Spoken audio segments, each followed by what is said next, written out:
O programa de hoje, nesta sexta-feira, com aquele jeito que vocês gostam, com muita polêmica, afinal de contas, eu quero fazer uma pergunta. Quem chegou aí a ver a confusão de um advogado que defendeu um dos réus condenados pelos atos do 8 de janeiro ontem? O vídeo viralizou, mas para quem não viu, eu vou te contar. Durante o julgamento, o homem fez uma confusão, mas uma confusão daquelas, e disse que o trecho "os fins justificam os meios" seria do livro O Pequeno Príncipe, quando na verdade é da obra O Príncipe de Maquiavel. Não demorou muito para essa história viralizar nas redes sociais. E a novidade é que na manhã de hoje, o Partido Solidariedade decidiu expulsar o advogado Harry Katwinkle, que era afiliado, inclusive, ao partido. Durante a decisão, a sigla afirmou que o advogado protagonizou um grotesco espetáculo de ataques aos ministros do Supremo Tribunal Federal e também a propagação do discurso de ódio. Com toda certeza, ele não leu nem Maquiavel, nem O Pequeno Príncipe. Querido, ele não leu nada. Nós vamos trazer esse assunto para debate, porque hoje nós temos aqui o homem do bastidor em Brasília. Afinal de contas, José Maria Trindade já está preparadíssimo. Zé, você se prepara hoje? Eu sei que a tua língua está afiada para comentar da Fazenda. Eu te conheço. Eu sei que você gosta muito de falar disso. Afinal de contas, o Congresso Nacional às vezes parece o paiol, né, Zé? Pois é, eu me preparei muito para isso aqui, viu? Adoro, moro e fiz até um corte de cabelo especial aqui, ó, imitando aquele coreano, né? O Kim Jong-un. Não fica espetado igual dele, mas eu aproximo. Bom dia. Muito bom estar aqui. Bom dia, Fê. Bom dia a todos. Bom isso dia. aí, Paulo. Ô Zé, deixa eu começar contigo. Já vou passar a bola para você, tentando entender um pouco. Esses advogados, a gente pode chamá-los de advogados? Não são mais políticos do que advogados, aqueles que fizeram discursos ontem no Supremo? Pois é, olha, Paulo, eu discuto muito isso aí sobre a sindicalização dos advogados. É um sindicato que se chama Ordem dos Advogados do Brasil. É difícil passar no teste da ordem e os advogados, como eles sempre foram maioria no Congresso Nacional, aprovaram proteções especiais, prerrogativas muito fortes. Todo o Estatuto da Ordem, ele é ou constitucionalizado ou uma lei. Os advogados, como são maioria, repito, foram lá e aprovaram o Estatuto da Ordem como uma lei, né? E alguns pontos constitucionalizados. Tá certo? Trata-se de uma profissão que defende a liberdade, um dos maiores bens da humanidade, né? Mas médico não tem seleção da ordem, enfermeiro não tem, engenheiro não tem, só o advogado. Então, a OAB teria que ter uma responsabilidade muito maior. Ontem, o ministro Alexandre de Moraes fez uma cobrança pública da Ordem dos Advogados do Brasil sobre a qualidade desses advogados. Olha, Paulo, eu estranho um advogado que chega numa corte e briga com a corte na defesa do seu cliente. Quer dizer, não é uma boa estratégia, né? Brigar com quem vai te julgar. Mas isso aí, né, Maninho, é a consequência da espetacularização da justiça brasileira, né? Porque claramente aqueles advogados ali viram um palco. Exato. E não um plenário do Supremo, né? Ali virou um palco e falaram, olha, a oportunidade da minha vida, eu preciso viralizar, e fizeram aquele discurso. É uma das consequências do excesso de visibilidade do judiciário e também do excesso de politização da justiça ou judicialização da política. O fato é que os tribunais que deveriam ser pautados, sobretudo, exclusivamente, né, pela lei, eles acabam virando palco de espetáculos e de narrativas, né? Então, é mais um episódio que a gente vê onde, no lugar de trazer argumentos jurídicos em defesa do seu cliente, eu fico imaginando a reunião de construção da estratégia entre o advogado e o cliente. Imagina o advogado chega e diz, não, já sei como vamos lhe defender, vou xingar os juízes. O que é que pode se passar na cabeça? Não tinha embasamento técnico nenhum aquilo, né? Aquilo ali é uma narrativa política que eles pegaram e quiseram, de alguma forma, pensar na rede social. Eu acho que ele entrou com a cabeça pensando no like do Instagram. Foi isso, não foi, Pepe? Certamente foi isso, né? No momento da lacração, de conseguir mais likes, né?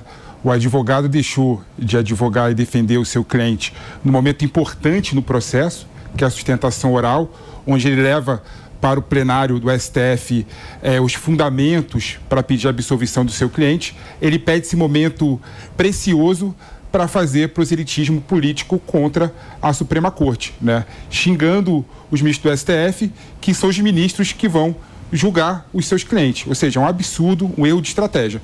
Agora, eu quero só levantar uma questão que eu acho importante, não é?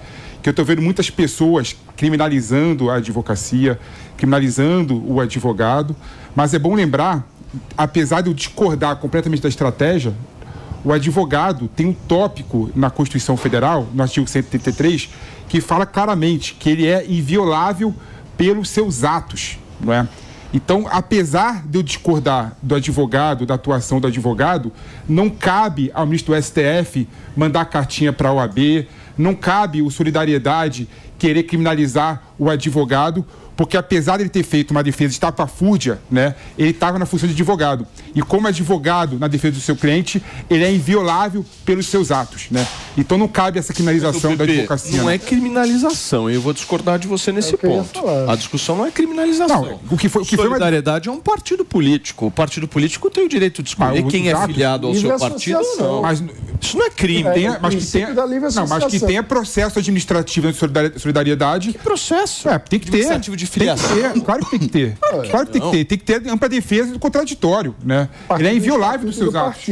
Mas aí a gente vai entrar na outra questão, que é nenhum partido no Brasil funciona como deveria, que é com um processo de governança, com transparência. Os partidos são muito mais a extensão da vontade do seu próprio dirigente, são tratados como quintal. Maninho, e eu concordo que é errado. O advogado falou o seguinte depois da expulsão: tudo bem que eu saí mesmo, eu já não compactuava mesmo com as ideias do partido. Então tava fazendo o que lá, né? Fazendo o quê? Ou seja, nem queria mesmo também. Pode me expulsar. Agora, ele errou a frase, né? Porque o Pequeno Príncipe não falou nada em relação a isso.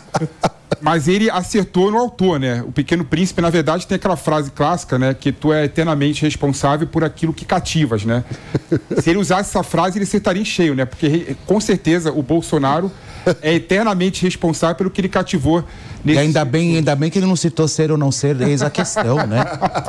Foi bom, né? Não, e a outra que chorou lá? Teve também uma chorando ontem.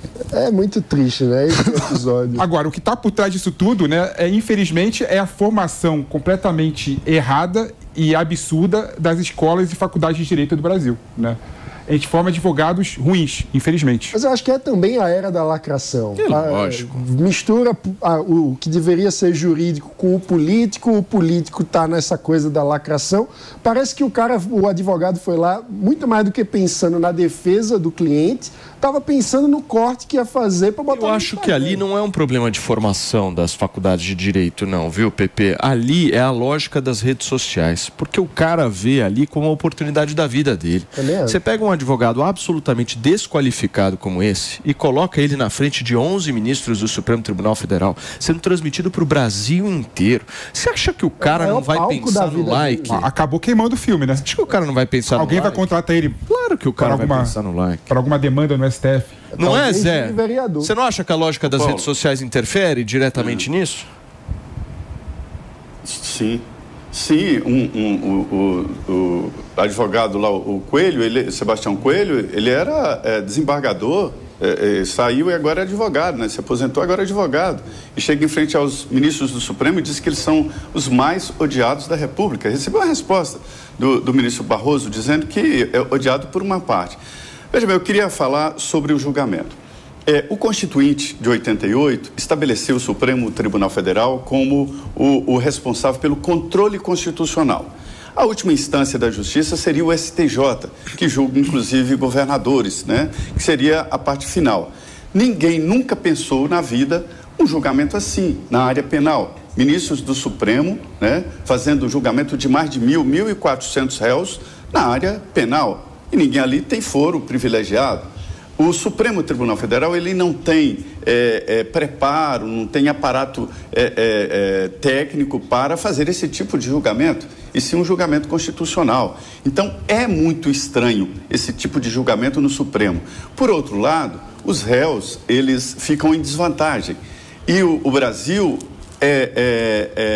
assinou um tratado internacional que proíbe uma instância única.